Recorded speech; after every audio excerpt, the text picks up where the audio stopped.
Hello YouTube and my subscribers. Got a 2021 F150 here. It's a four-wheel drive, regular cab, short bed, 5-liter V8. I've got the IHC performance kit on this, which includes the adjustable upper control arms in the front, shock relocation kit in the rear, the flip kit in the rear, the whole new strut assembly up front, and I've also got their airbags. Really beautiful kit. I will say it is a little bit challenging to install, not because of the complexity of the parts itself. It's really just a lack of really solid instructions or write-ups that are available out there. And also a lot of these parts in the rear end are exceptionally heavy, so it is really helpful to have a second person give you a hand that is experienced. I'm gonna go ahead and flip it around and I'll show you the setup.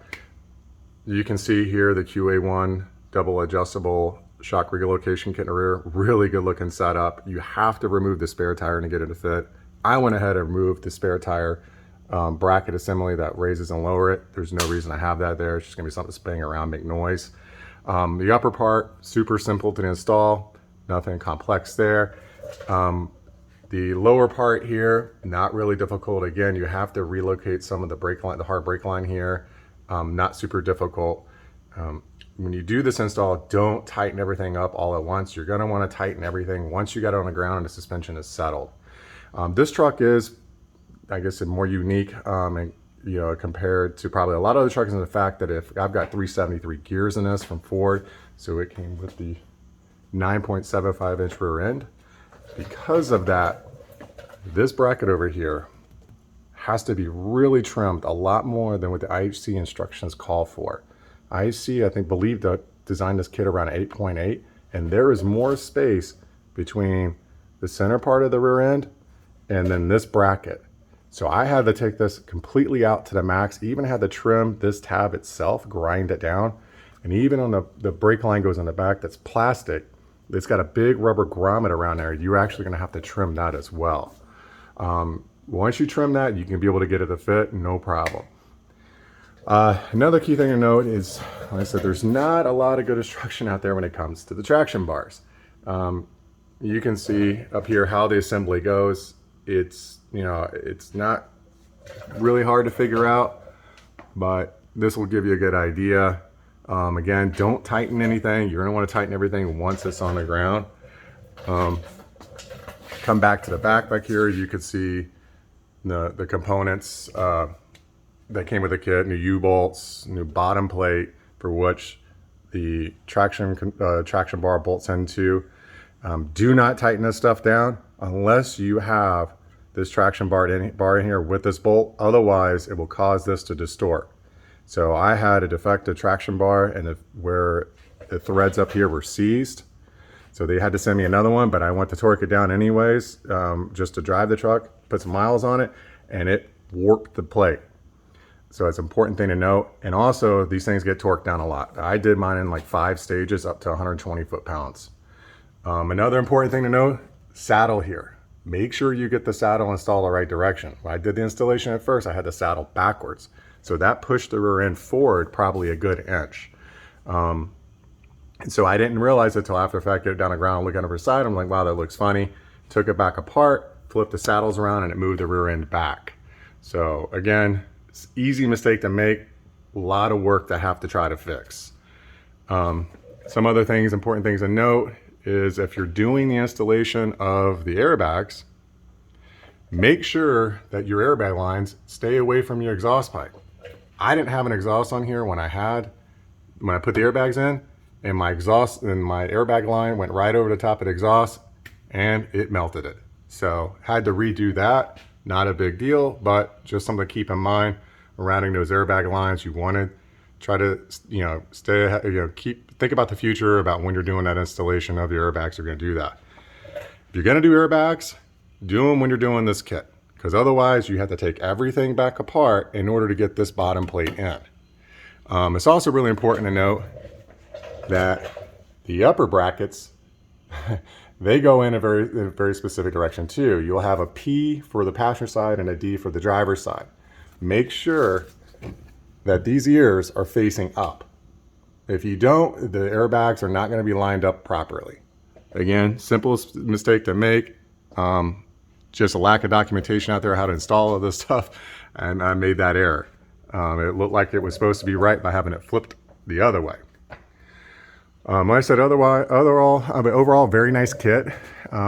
You got IHCs. I had to put IHC shackles in here because it is a 4-wheel drive. So, you know, I said I had to install this in the kit. I think the 2-wheel drive ones are not required to, possibly. But nonetheless, got the kit installed, super nice. Got it all adjusted up. And I said, once you get everything installed, you're going to want to get it back on the ground, settle the suspension, bounce on the bumper some, get the suspension settled. Then you start your torquing sequence, because if you don't torque it with the body weight of the truck on there, you're going to end up with binding. It's going to make a lot of noise. It's not going to perform the way you want it to perform. Something else I want to note, I don't have the front rim off, but I can talk to it and probably get some video up inside there. The upper control arms, beautiful, beautiful kit, looks very well built, extremely difficult to adjust. What I did, I found after messing with this thing for quite some time, is the bolts that are up in here that go through the upper control arm, the head from the factory is actually on the inside. If you install the upper control arm back that same way, in order to get this control arm out to adjust it, you're gonna have to take the strut assembly out. What I did is I flipped the bolts around. I got the head on the outside now and a nut on the inside. So you can get a big wrench up on the inside and your socket set up on the outside, and then you could be able to pull these bolts out. So you can pull those bolts out without having to take the upper control, without taking the coilover assembly out. Makes it a lot easier to be able to swing this around and do your adjustments, swing it back around. It was kind of a pain to do this, but overall I said it wasn't, once I figured it out, it wasn't that bad. I was actually able to set the alignment at home through some tools you can buy offline that are magnetic that stick to the rotor. And through a lot of trial and error, I was able to get the caster and camber nailed. Eyeballed the toe, took it into an alignment shop, and had them set the toe. If you take an alignment shop and try to get them to do this for you, soup to nuts, they're going to charge you a fortune. So it's not cheap, and I didn't have any problems paying for it, but a lot of places around here were very hesitant to even do it just because of the amount of time it was going to take and the amount of what that's going to take away from other customers. It is a very nice kit. I'll try to get up in here and show you the actual strut assembly. So make sure it says in instruction, and mine looks dirty right now because I've got anti-seize sprayed on there. I bought the spray instead of the paste that you can just paint on. So I got a little messy. I need to clean that up. But the QA1 shocks specifically say on them, do not use the adjustability feature without putting anti-seize on this part. So just follow instructions. I want to make sure that I stay in compliant with them just in case I have any issues I need to go through warranty. Before you start working on your alignment, set the ride height. So I had to adjust the ride height a couple of times, get it where I liked. The front was actually too low, so I raised the front up. You could see how high I got this thing raised up on that strut assembly. So I actually had to raise it up a lot more than I thought, but overall, front, not hard to do whatsoever. A lot easier than the rear, simply because everything is substantially lighter up front, whereas the rear end, that rear end's super heavy to deal with. I haven't done anything with as far as setting up traction bars themselves, as far as for doing launches and stuff like that. I've actually have it just set to where it's like that. Once it's on the ground, it actually comes up quite a bit. So it's actually probably pretty close to almost, it doesn't take much probably to get these traction bars to start helping with the suspension fully loaded. I have zero wheel hop. This thing just hooks up and goes. I don't even know if it really needs to be adjusted very much. But like I say, the kit does work. For those of you maybe considering the 4-star F14s, get them. Beautiful, absolutely beautiful rims. These are the matte bronze, and I have a white truck, and They look awesome. Got some parts still in paint, you know, getting the mirror caps painted. Bought just new paint to match ones for mirror caps and handles. Made more sense just to buy new ones because it was only $100 for both sides of the truck. It's cheaper than actually paying a labor for somebody to sand these suckers down. My side vents are chrome XLT. Those are getting painted white. And I've already got the bumpers back. They were chrome, had them sandblasted, painted white.